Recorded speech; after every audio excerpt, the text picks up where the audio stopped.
everybody. Welcome to the Mama Shoshana channel. How are you?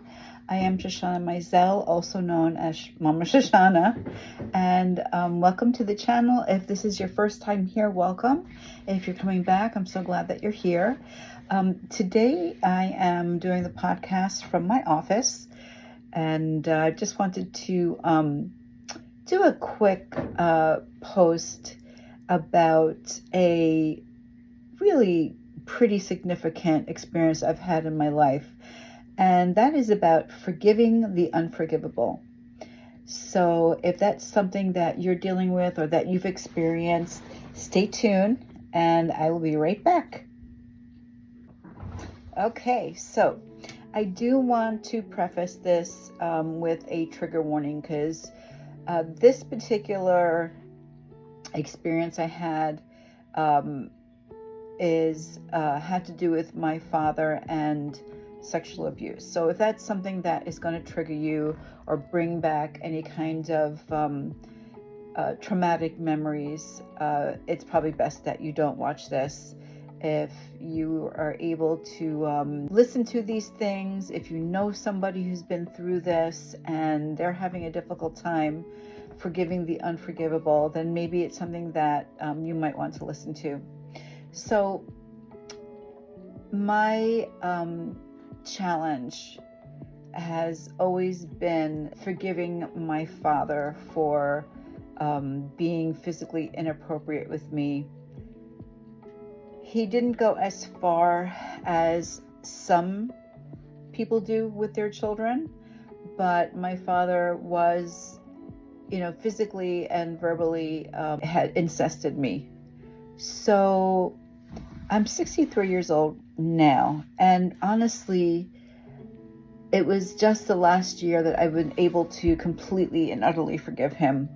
I know that the stages that I went through were being extremely angry, rageful, and then moving into being incredibly disappointed, feeling also disappointed in myself that I was not able to stop this behavior, that, if my father loved me enough, he would not have done that to me.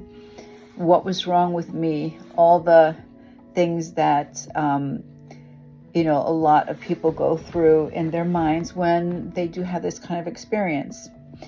And I held on to the anger because that was the most powerful emotion that I could express, that made me feel a sense of power. And and that was fine. I mean, everybody goes through their own experiences. Everybody goes through mourning a relationship or mourning the expectations that they had of a parent. And so what started happening with me is that my constantly being angry was really getting in the way of my being happy, being serene and calm. And I was kind of starting to get depressed. I've been working on my issues with my father for decades with different therapists, with different types of 12-step programs and self-help books and God and you name it. I tried everything. So I wound up getting a hold of an online therapy, actually BetterHelp, and I was so blessed to be matched up with a therapist who specialized in my issues. And I don't think I would have been able to have forgiven my father had I not gone through all the things I went through the previous years. They're just things that I had to go through, ways that my trauma manifested into my behaviors. So it kind of compounded things for me. But the main point of this video is how I forgave the unforgivable. So one important thing was, for me at least, guided by my therapist, was to separate my father into two categories. One was the love that I know he had for me, and the other category was the part of him that was sick and suffering. So even though I didn't really believe it, it's something that became like a mantra to me, where I would just say, I know I loved my dad. I know he loved me, but I hated what he did. I hated the fact that he could not suppress his impulses. So that was the first thing, for me to be able to separate those two parts of my father, because he was not all bad. He did many wonderful things for me. Yeah, just saying, I loved my father. I hated what he did. I loved my father. I hated his behavior. So that took a while of just, repeating that. And I had a story in my head that my father was just this evil guy, manipulative, and destroyed our father-daughter relationship. And this was a narrative that I had all these years, which is fine, understandable, and in some sense it was true. But in order for me to have freedom, I needed to rewrite that story. How I did that was looking at the things that occurred between my father and myself, looking at it from the outside, not telling the story from my father's point of view or my father's sickness, but telling the story from, the amazing things about myself, how as a little girl I was able to somehow cope. I mean, these are very traumatic things and confusing things for a child to experience. And as I got older, I froze a lot of the times. But I realized that some of the physical ways that I reacted were my brain's way of protecting me, and it just kind of shut down.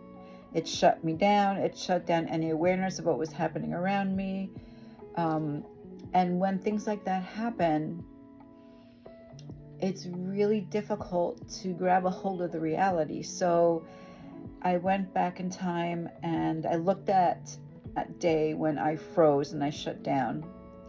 And as I gently and lovingly did that, I was able to start remembering feelings. I was able to start kind of looking from the outside in of what's happening.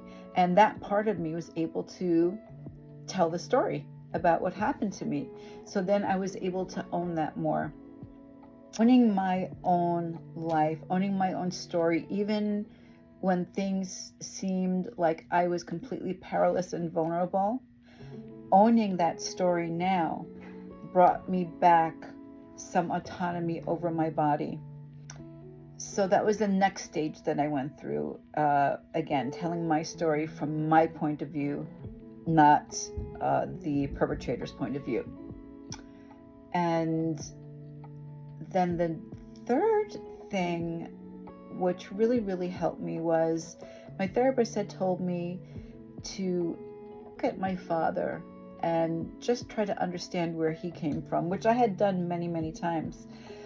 But because I was becoming more of a whole person, I was able to disconnect from my father enough to see my father as a completely separate individual person from me. I was able to look at him as not my father. I was able to look at him as not having had a daughter myself, and just looked at him as almost like a case study, and going through what I knew about him, going through the, memory of certain things that he told me, realized that father had gone through, traumatic things himself. I realized that, we all have impulses. We all have things that we feel like, we get angry. It's like, oh man, I wish I could just beat that person up, but we don't. We're able to control our impulses. We realize what's right and wrong. And we immediately, as we get older, are able to, see what the consequences would be. If those consequences are, something that is negative that we don't want, then we don't act out. And I realized that my father not being able to keep his impulses at bay, that to me is indicative of somebody who was obviously very sick and suffering, obviously had a tremendous lack of boundaries growing up, and somebody who was very mixed up between, a sexual act and loving affection. And I started to feel sorry for my dad. I started to have compassion for him. I started to forgive his sickness, because sickness is exactly what it is. It's something that does not function properly. It's something that is ill or somehow broken, like an ill or broken immune system. I felt that if my father had lived longer than he did, and I had continued to go to therapy as I was getting healthy, that I would have been able to express to my father and point out certain behaviors that he was exhibiting to me and show him, see, that's what I'm talking about. That when you say that or you do that, that is really uncomfortable. And this was a choice for me.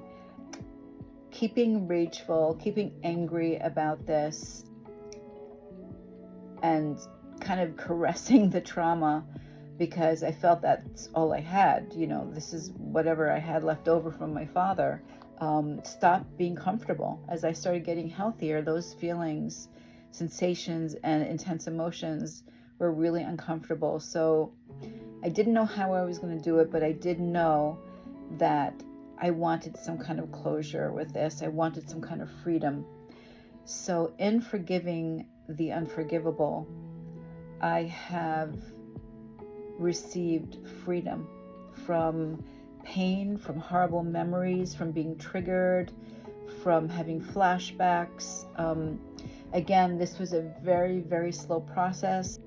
It took me years and years, and I don't think I would have been able to forgive or go through that process of, separating myself from my father even 5 years ago. I just was not ready. So, but it is possible. It really, really is possible. The best thing to do is just get help from a professional, somebody who is an expert.